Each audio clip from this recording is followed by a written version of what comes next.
Seja muito bem-vinda, doutora Isabela. Conte mais para nós sobre sua trajetória acadêmica e profissional.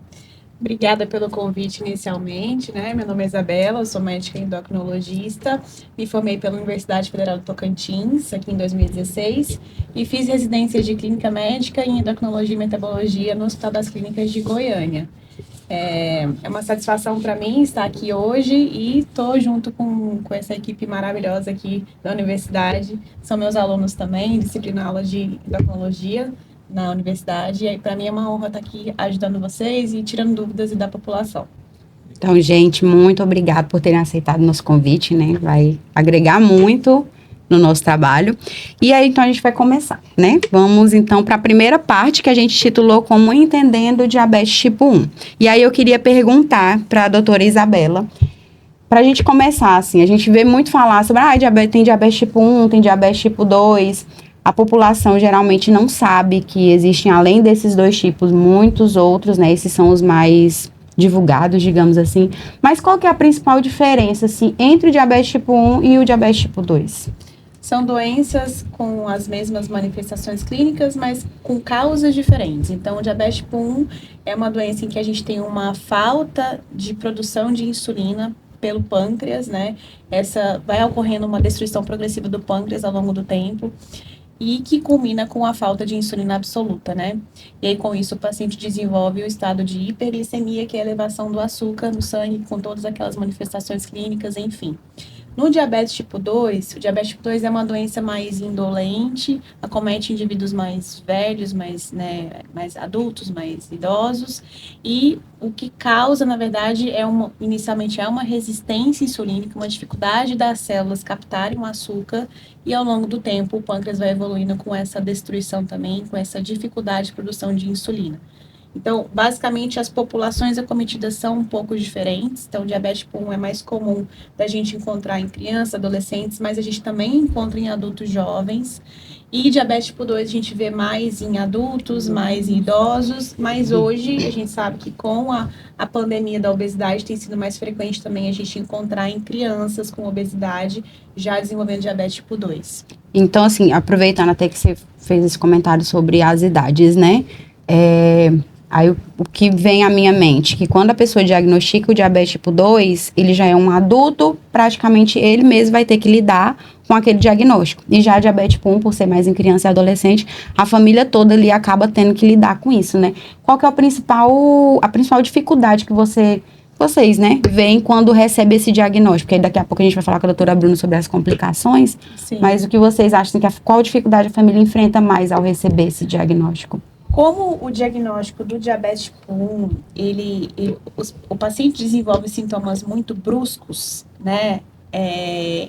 A família é pega de surpresa. Então, era uma criança que era saudável e que rapidamente, por exemplo, em um mês, emagrece muito rápido, começa a ter muita fome, fazendo muito xixi, sentindo muita sede, e recebe esse diagnóstico de diabetes tipo 1, que é uma doença que não tem cura e que realmente necessita desse envolvimento de toda a família, porque a criança, ela não, muitas vezes, ela é tão nova, tão jovem, ela não sabe que precisa aferir a glicemia, ela não sabe que precisa aplicar insulina, múltiplas aplicações de insulina ao longo do dia, e isso requer que os cuidadores estejam lá o tempo inteiro monitorizando.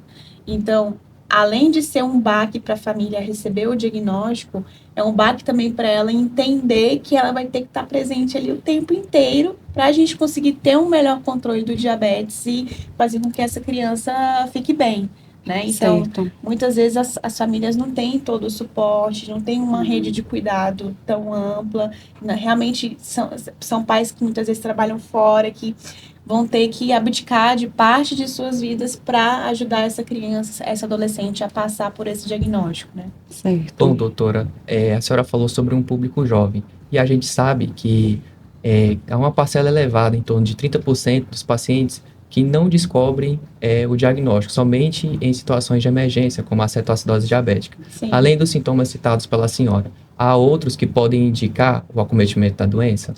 Sim, então vamos lá. Os sintomas mais comuns de que o açúcar está elevado no sangue, né? Então, uma perda de peso muito rápida, sede excessiva, urinando muito, acordando à noite para fazer xixi, bebendo muita água.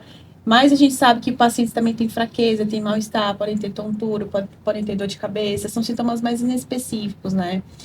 O quadro de cetoacidose diabética é um quadro abrupto, grave, em que a gente tem, muitas vezes, as crianças, elas podem desmaiar, podem ir a coma, então elas são levadas ao hospital e lá no hospital fazem esse diagnóstico, né? Então é um quadro mais brusco, digamos assim, com mais risco de complicações se a gente não identifica precocemente, começa tratamento precocemente.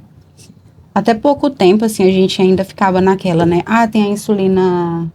diabetes insulina dependente, diabetes não insulina dependente, né? A gente pensa assim, às vezes, a insulina é algo muito recente ou muito antigo. E fica aí no meio termo, né? Tem mais ou menos aí 100 anos, se não me engano, pelo que eu estava pesquisando, acho que 1921, mais ou menos, que foi descoberta a insulina, né? As pessoas ainda têm muito receio e tudo. Então, assim, eu queria que você falasse um pouquinho pra gente, depois do diagnóstico, como que realmente é feito esse tratamento. Quando a gente tem que entender que a insulina, ela veio para salvar a vida dos pacientes com diabetes tipo 1. Então, é vida literalmente. Sem administração de insulina, a gente não consegue compensar a doença, controlar e o paciente viver, né? Então, eu sei que traz um pouco de receio, um pouco de medo, o fato de que a insulina tem que ser aplicada, de que muitas vezes são várias aplicações ao longo do dia, 2 tipos de insulina, uma lenta e uma rápida, mas ali estão as gotas de cura, na verdade, cura Isso não, é muito de importante tratamento, ser falado, tratamento do paciente, né? As gotas de controle. As gotas de controle, exatamente. Bom ter comentado essa questão do receio, porque muitas pessoas têm medo de fazer a aplicação de insulina justamente por conta desse receio. Mas os estudos demonstram, comprovam que justamente o maior risco é não utilizar a insulina. Sim. Então, doutora, poderia falar para a gente quais são os riscos, se há riscos à questão da utilização da insulina? A insulina não oferece riscos. Até a gente pega muito no consultório. Ai, doutora, é verdade que a insulina faz mal para os rins? Eu não uso, eu tenho medo de usar a insulina porque eu acho que vai fazer mal para os meus rins. Na verdade, não, né, Bruna? O não controle do diabetes que vai afetar os rins, que vai proteger, que vai fazer mal para os rins. Mas o que as pessoas têm muito medo, na verdade, eu acho que aquelas pessoas que têm pouca assistência e não têm pouca educação, pouco conhecimento sobre o diabetes, enfim, é que quando elas fazem uma hipoglicemia. Então, doses excessivas de insulina aplicadas de uma vez só, ou doses não tão proporcionadas, podem levar a uma hipoglicemia, que é uma situação contrária, né? De baixa de glicose no sangue. E aí, na hipoglicemia, o paciente passa mal, né? Então, ele sente mal-estar, fraqueza, pode desmaiar. E aí ele passa a ter muito medo de fazer hipoglicemia. Então, muitas vezes eles podem se omitir de aplicar a insulina por medo da hipo. Mas só uma educação, você instruir o paciente o que fazer diante de uma hipoglicemia, como agir, já é capaz de mudar todo o cenário. Isso tudo entra numa cadeia que passa muito pela orientação do profissional que está atendendo o paciente. Do profissional e da equipe. Aqui entra o médico, entra o enfermeiro, entra o técnico de enfermagem. Então, a equipe multi mesmo, profissional para ajudar.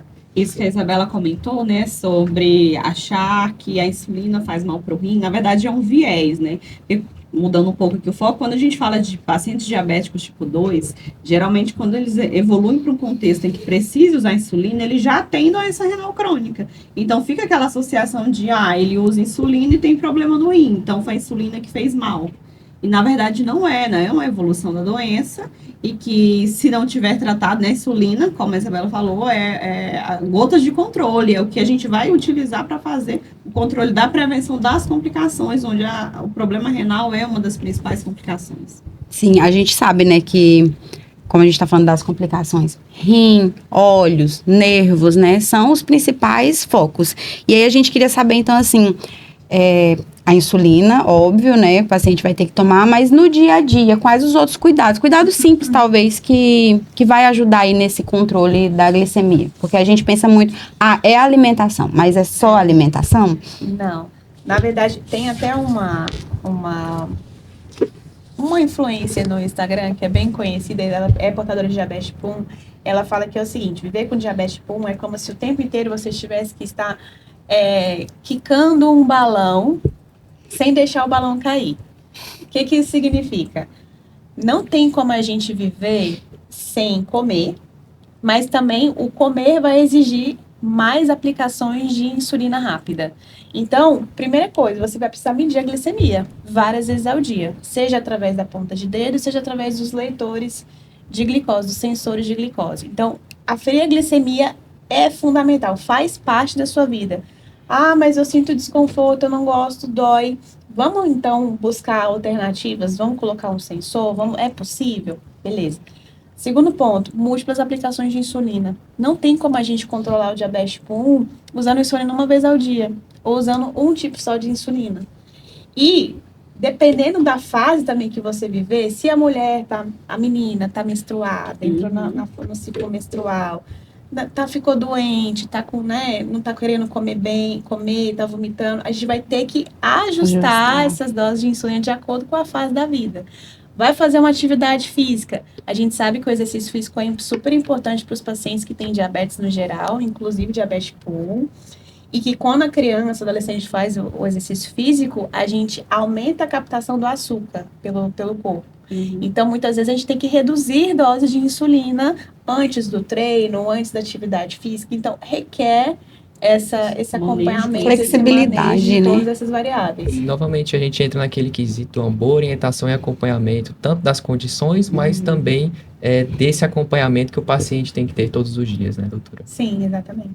Foi interessante você falar até fora do script, digamos assim. Eu comentei ontem com o Eduardo, foi interessante você falar sobre o quicar do balão, porque eu não sei se vocês recordam que um tempo atrás teve um desafio para a esclerose lateral amiotrófica, que era o banho com balde de gelo, né? E a brincadeira, entre aspas, né, do balão, eu tava vendo, o inglês não é muito bom, mas eles nomearam como The 1D Challenge, Balloon Challenge, que é justamente um desafio de ficar tentando equilibrar um balão azul em prol de doações para o diabetes tipo 1, para poder angariar fundos para mais investimentos em pesquisas, né, em insumos. E eu achei muito interessante de ver, porque realmente sobre isso que eles falam. É como você ficar segurando um balão e uma hora você está com hiperglicemia, uma hora você está com hipo, uma hora você quer comer e não pode, e vice-versa. Então, achei muito interessante de ver. E eles tentando divulgar bem esse desafio para conseguir arrecadar, né? Bom, também é inegável, né, da importância e do impacto dessa condição também sobre a saúde dos nossos rins. E vamos tratar dessa importância e dessas complicações a longo prazo com a doutora Bruna. Doutora Bruna, qual que é a relação do diabetes com os rins? Bom, então, o diabetes, ele é uma doença que ele afeta pequenos vasos sanguíneos. E um órgão que é ricamente vascularizado é o rim. Então, querendo ou não, a hiperglicemia, ela causa um processo inflamatório renal, a nível de glomérulo, que são pequenas estruturas que a gente tem dentro do rim. Isso leva a uma hiperfiltração. Então, no primeiro momento, eu tenho um aumento da filtração do meu rim. Só que com o passar do tempo, isso leva a perda de proteína e leva à esclerose. Então, as células do rim começam a morrer. E aí a gente começa a ver essas alterações, né, nos exames. Eu brinco que, para saber, né, se o paciente tem algum problema renal, a ureia creatina é como se fosse a sujeirinha do rim, a sujeirinha do sangue. Então, quando o rim não está funcionando 100%, a ureia creatina, elas sobem. Então, a gente consegue ver, né, essa piora, esse desenvolvimento do diabetes, essa piora renal, através dos exames de rotina. Então, muitas vezes, né, até antecipando um pouco as próximas perguntas, né, muitas vezes a gente precisa desse rastreio e do acompanhamento regular para a gente conseguir identificar que o rim está sofrendo consequências.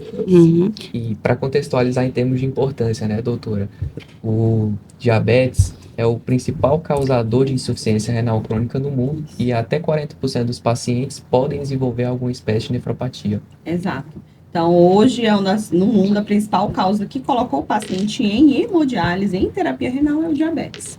No Brasil, a gente muda um pouquinho nossa estatística, seria a hipertensão, mas no mundo é o diabetes. É importante você falar sobre a hemodiálise, que acaba que é como se fosse não o fim da linha, de forma alguma, mas assim, tá lá num estágio já um pouco mais à frente. O que o paciente com diabetes pode fazer, se ele pode fazer alguma coisa para, por exemplo, não progredir ao ponto de precisar de uma hemodiálise? Ele conseguiria isso com cuidados simples no dia a dia? ou tem um ponto hereditário aí, genético, que não tem jeito, que ele vai ter complicação renal? Então, quando a gente bota todo o espectro de doenças renais, então tem pacientes que têm uma predisposição genética a terem alguns problemas renais, certo? A nossa ideia dentro do paciente com diabetes, com acometimento renal, é controlar todos os fatores de risco. Então, a gente não tem uma medicação específica para tratar o rim. Não tem. A gente vai controlar todos os fatores de risco que podem acelerar essa piora da função renal. Então, uma vez que o paciente diabético ele seja diagnosticado com doença renal crônica, com acometimento renal, você imagina uma bolinha que está descendo uma ladeira. Então, ela vem ali disparada. Isso é o que está acontecendo com a função renal. Então, ela está piorando, né, constantemente. Tudo que a gente faz no consultório é para que essa bolinha ela pare de descer ou que ela desça num ritmo mais lento, né? Então, o que a gente faz? A gente precisa controlar todos os fatores. E aí vem obesidade, tabagismo, sedentarismo. A gente precisa controlar e a gente trabalha com metas muito rígidas, né? Quando eu falo de proteção renal, eu não tendo a ser muito flexível, então a gente precisa trazer esse paciente para valores de controle adequado. Então, a gente precisa controlar hipertensão, controlar o valor da hemoglobina glicada, que é o parâmetro que a gente vai ter para controle do diabetes, né, tipo 1 e tipo 2. A gente precisa controlar fatores de risco como colesterol. Então, tudo precisa estar bem ajustado para que o paciente, para que essa bolinha da doença renal crônica pare de descer de forma acelerada. Então, muita gente passa realmente a responsabilidade para o paciente, né? Tem muita coisa que realmente depende dele para poder fazer no efeito. Paciente com diabetes tipo 1, a gente vê o desenvolvimento dessas complicações crônicas a partir de 5 anos de diagnóstico, né? Então, já é também sabido, todas as diretrizes colocam que a partir de 5 anos de diagnóstico, ou se o paciente está na pós-puberdade, que é um período também de maior vulnerabilidade para desenvolvimento dessas complicações, a gente começa a pesquisar, a rastrear, e aí vem os exames de urina, os exames de sangue, exame de fundo de olho, para pesquisar isso. Antigamente, quanto mais acesso à informação o paciente tem, quanto mais acompanhamento médico regular ele tem, mais a gente consegue postergar o desenvolvimento dessas complicações crônicas. Uhum. Talvez o paciente com diabetes tipo 1, ele não vai conseguir ficar a vida toda, dependendo da fase de diagnóstico, da idade de diagnóstico que ele teve, ficar a vida toda sem nenhuma complicação, né? Sim, talvez ele desenvolva uma neuropatia, uma retinopatia, mas quanto mais controlado estiver a doença dele, a gente controlar todos esses fatores de risco, mais demora a desenvolver, né? E o paciente consegue ter uma qualidade, viver com qualidade, né? E entra muito nessa questão que a repercussão do diabetes nos rins, doutora, nos estágios iniciais pode ser de uma forma muito silenciosa. Sim. E quais são os sinais que no dia a dia o paciente pode estar percebendo para que esse diagnóstico seja feito da forma mais precoce possível? Então, assim, da forma mais precoce, então a gente precisa do rastreio.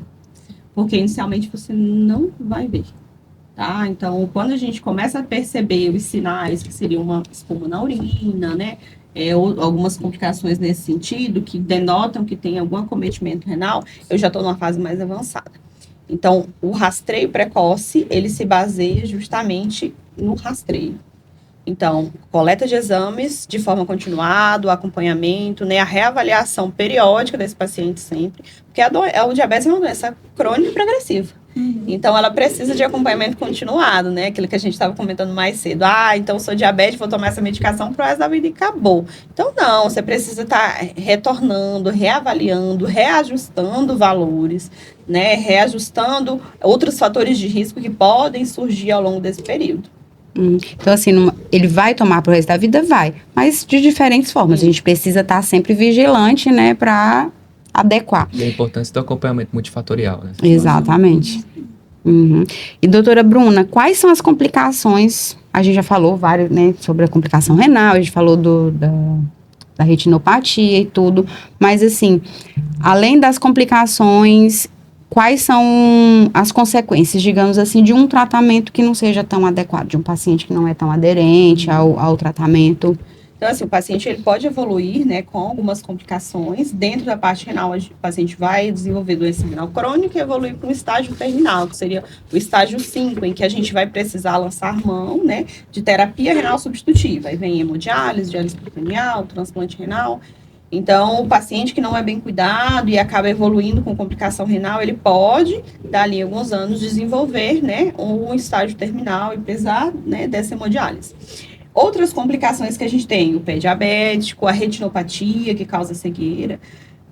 Quando a gente fala de diabetes, a gente tem um contínuo, né? Geralmente o paciente acomete primeiro fundo de olho para depois ter acometimento renal. Então, é muito comum chegar no meu consultório pacientes já cegos. Então, eles chegam cego, baixa acuidade visual. Outras complicações que eu vejo muito, que eu tenho alguns pacientes com diabetes tipo 1 no consultório, é infecção urinária de repetição, porque elas acabam tendo uma urina com muita glicose, isso facilita a proliferação de bactérias. Então, faz infecção urinária de repetição, pielonefrite, que é uma infecção mais alta, né? Levando a pioras, acelerando esse processo de complicação renal. Infelizmente. Doutora, quais são os cuidados do dia a dia que o paciente pode estar levando para que não chegue a uma progressão que repercuta na função renal do paciente? Então, do dia a dia, todos aqueles fatores que a gente já estava comentando. Então, controlar o peso, praticar atividade física, controlar a alimentação corretamente, tomar as medicações de forma contínua e fazer esse acompanhamento, né, continuado com o endocrinologista, com o nefrologista, para a gente conseguir controlar todos esses fatores.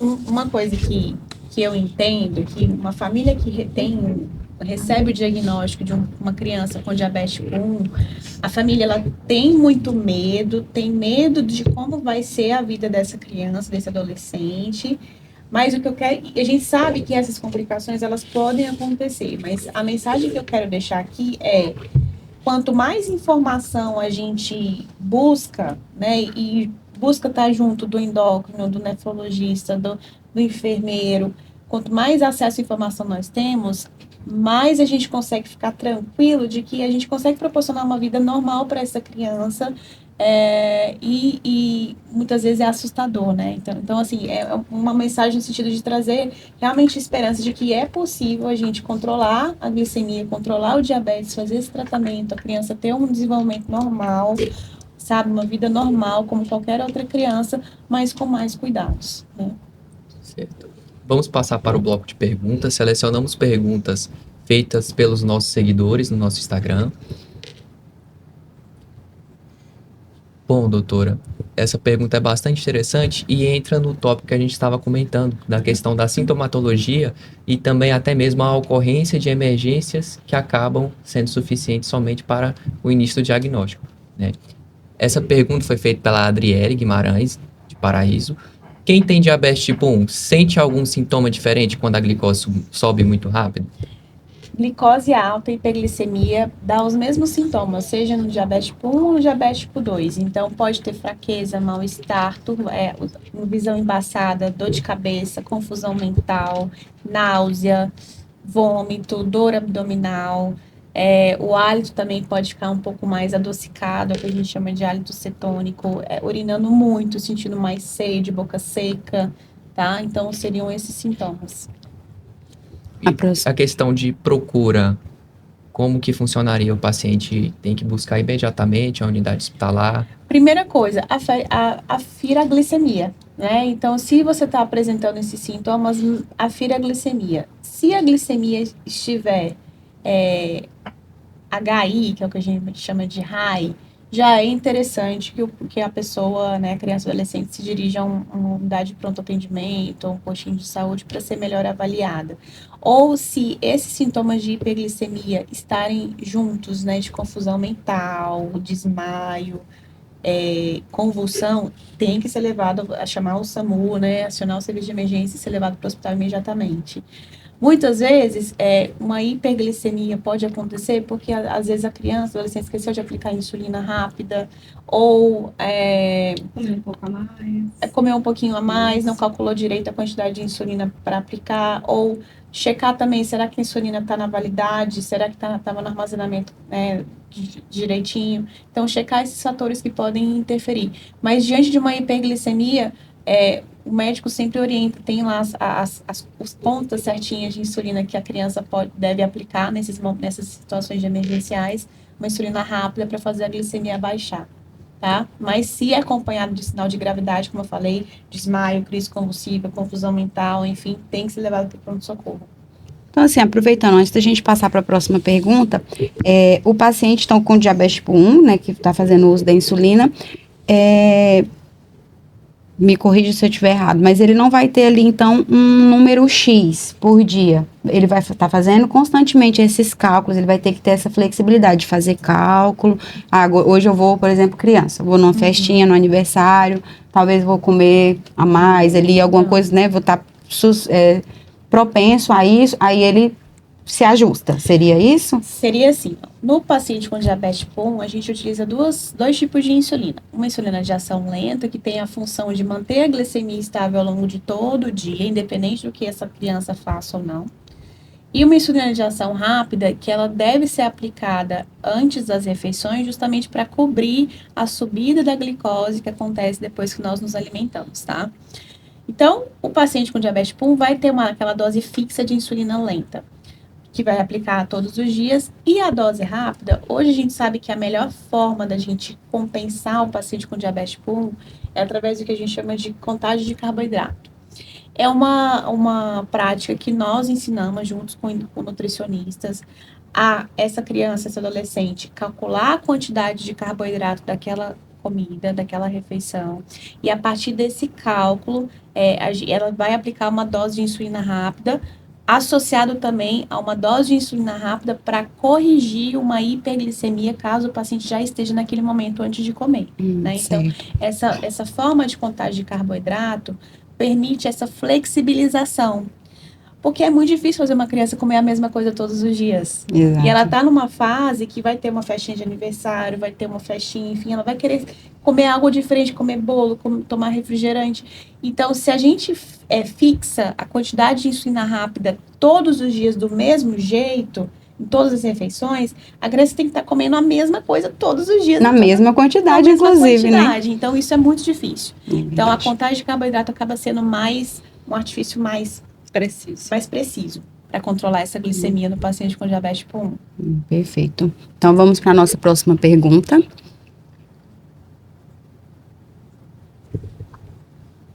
Então, agora a pergunta da Marina dos Anjos, também de Paraíso, aí para a doutora Bruna, né? Uma criança com diabetes tipo 1 já pode ter problemas nos rins cedo, ou isso só vai acontecer depois de muitos anos? Isso foi o que a Isabela acabou de comentar, né? Como o diabetes tipo 1, ele se inicia de uma forma abrupta, geralmente a gente precisa de um tempo para desenvolver essas complicações. Então, a orientação é que, em média, 5 anos após o diagnóstico de diabetes tipo 1, a gente começa esse rastreio, né, dessas complicações. Na prática, a gente já faz, no primeiro momento, no primeiro atendimento, né, a solicitação dos exames gerais, mas o rastreio com fundo de olho, microalbuminúria, a gente tende a fazer ali depois de 5 anos do diagnóstico do diabetes tipo 1. Tá certo. Agora a gente vai aqui para uma parte rapidinha, né, um bate e volta, assim, de um mito e verdade, tá? Porque assim, a gente sabe, né, que cada um pensa uma coisa, muito se fala e a gente não sabe Para quebrar o senso comum. Isso, o que realmente é verdade ou não. Então, eu nem vou direcionar, vocês respondem como quiserem. Quem tem diabetes tipo 1 não pode comer doce nunca mais?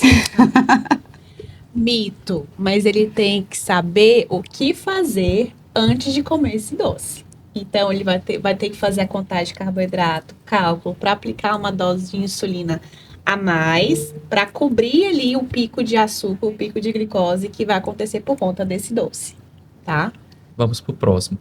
Beber bastante água ajuda os rins de quem tem diabetes? Olha, isso é um mito, assim, muito... que a gente escuta bastante. Não tem como eu ter problema renal. Eu bebo tanta água, mas não é somente esse fator, né? Então, beber bastante água ajuda a prevenir formação de cálculos renais e prevenir infecção urinária. Mas o diabetes, só beber bastante água não vai cuidar, não vai proteger o seu rim. Então, a gente precisa controlar todos aqueles fatores de risco que a gente já comentou. Então, é mito. E, na verdade, quando a gente tem um paciente com diabetes, está bebendo muita água, a gente já sabe que tá a tudo doença já é um sintoma, né? pensada. Então, Já é um não é bem sintoma. assim. O pobre do rim se afogando lá e a pessoa querendo a cura do diabetes. E a insulina, né? Então, vou usar a insulina para sempre, tudo. Mas a insulina vicia. Eu preciso ter medo de tomar insulina, porque senão eu vou ficar viciada na insulina. Como a gente já falou, insulina não vicia, na verdade, são as gotas de esperança, é o tratamento do paciente que tem diabetes tipo 1. E sem a insulina, a gente não teria como prolongar a vida desse paciente. Bom, e agora para o próximo tópico. Se a diabetes estiver bem controlada, é possível viver normalmente? Ah, com certeza, é Sim. verdade. Com Sim, é certeza. possível, a gente consegue controlar todos os fatores de risco, o paciente vive uma vida normal, né, com todas as suas limitações, mas que cada um acaba tendo suas limitações, né, próprias do indivíduo, mas sim, o paciente é possível viver uma vida normal, adequada. E ainda mais hoje, que a gente está vivendo, assim, uma era de novas tecnologias, né? Então, antigamente a gente não tinha os sensores de monitorização da glicose, Bomba de insulina. bomba de insulina, então a gente já tem artifícios muito bons, a gente sabe que tem a questão da acessibilidade, não é todo mundo que tem condições de utilizar, mas sem dúvida o tratamento avançou muito, a gente tem insulinas de muito mais efetivas e também com menor risco de hipoglicemia no mercado, então sem dúvida é possível viver bem, mas quicando o balão, como a gente já falou, Sempre né? em equilíbrio. Então, essa talvez seja a grande verdade que a gente quer transmitir hoje, né? Que o paciente não precisa ter medo, ele tem que tratar e se cuidar direitinho, né? E o nosso próximo, mito ou verdade? Diabetes tipo 1 emagrece e o diabetes tipo 2 engorda. Mito. Como a gente já falou, são sinais de descompensação do diabetes, seja no tipo 1 ou no tipo 2, emagrecimento rápido. Ok, se a pessoa está emagrecendo rápido, talvez a glicemia não esteja bem controlada. E a gente sabe que como o diabetes tipo 2 é uma doença que ela é causada, tem na sua origem o envelhecimento, enfim, é mais prevalente em pessoas com obesidade, então na verdade é o contrário, né? Uhum. Sim. A pressão alta acelera a perda de função renal em quem tem diabetes? Sim, né? Isso é verdade. A gente já comentou um pouco, a gente sabe hoje que somente o controle glicêmico não é suficiente para a gente controlar todas as complicações associadas ao diabetes. Então, cada vez mais a gente está tendo aí novas estratégias, né? Então, tem estudos envolvendo medicações específicas para nefroproteção do paciente com diabetes tipo 1. Porque a gente precisa fazer a proteção desse rim contra os picos de hiperglicemia. O controle dos outros fatores, como controlar a pressão, eu consigo controlar também a pressão dentro do glomérulo, dentro daquela estrutura renal. E com isso, diminuir a chance de progressão para doença renal. Então, a gente precisa, sim, né, controlar, trazer para metas rígidas o nosso controle de pressão, o nosso controle de dislipidemia. Então, sim, é verdade, a gente precisa controlar todos esses fatores. Demonstra alta relação com a doença, com vários sistemas do nosso organismo. Né? Sim, sim. Gente, foi tão rapidinho, a gente estava aqui, né, se questionando se seria rápido, seria devagar, seria um pouco mais demorado ou não. Achei até que passou rápido demais, queria continuar conversando. Então, assim, para a gente fechar, né, eu queria pedir para a doutora Isabela nos dar, assim, uma dica de ouro para a família ou para o paciente que tem diabetes tipo 1. O que você acha, assim, que é primordial que essas pessoas saibam? Primeiramente é buscar ajuda e buscar informações de qualidade, né? Quanto mais a família estiver envolvida nesse cuidado sobre o que fazer, como controlar a glicemia da criança, enfim, fica mais fácil o tratamento. E segundo, trazer realmente essa mensagem de esperança de que realmente não é um diagnóstico de fim de mundo, então é possível viver bem com a doença. E é isso. Certo. Doutora Bruna, sua dica final? Bom, eu acho que além de tudo que a Isabela comentou, né, dentro de procurar ajuda, seguir com o tratamento continuado. Então, está sempre reavaliando, sempre retornando. Então, os protocolos falam que o paciente precisa retornar a cada 3 meses para reavaliação. Então, a cada 3 meses o paciente precisa estar vindo para ser acompanhado. E o tempo passa tão rápido. E aí você consulta, quando você pensa, já virou o ano, você está 6 meses, 7 meses sem acompanhamento, e nesse período está tendo ali alguns sintomas que negligenciou. Então, não abandonem o tratamento continuado. Exato. Então, sigam nesse tratamento, revejam, se consultem periodicamente, né, para que tudo esteja nos conformes e a gente consiga aí ter máximo controle de todas essas complicações associadas ao diabetes. Então, manter o balãozinho ali em equilíbrio é difícil, mas é possível, né? Sim, com Então, certeza. a gente tem que buscar isso. Bom, foi rápido. Foi rápido. Mas foi ótimo. Agradecemos a participação da doutora Bruna Ranieri, doutora Isabela Carvalho. Muito obrigado pela excelente contribuição e participação de vocês sobre uma temática tão importante para a nossa saúde pública. Nós que agradecemos o convite e estamos à disposição. Sim, pode chamar para o próximo. Gente, eu gostei, eu confesso. Nós é que agradecemos por este bate-papo. Agradeço a minha colega e hoje também como apresentadora Suelen Souza e estendo meu agradecimento também aos demais participantes do grupo A1 da disciplina de IUSC do 7º período, pela excelente contribuição e esforço de fazer esse momento possível. Estendo o agradecimento também à instituição Unir pela disponibilidade do local e pela oportunidade. E, claro, a você que nos acompanhou até aqui. Curte, comente e compartilhe com os amigos e familiares se você gostou do nosso episódio. E, claro, não deixe de nos acompanhar no nosso TikTok, Mamãe Consciente. Até lá! Gostei!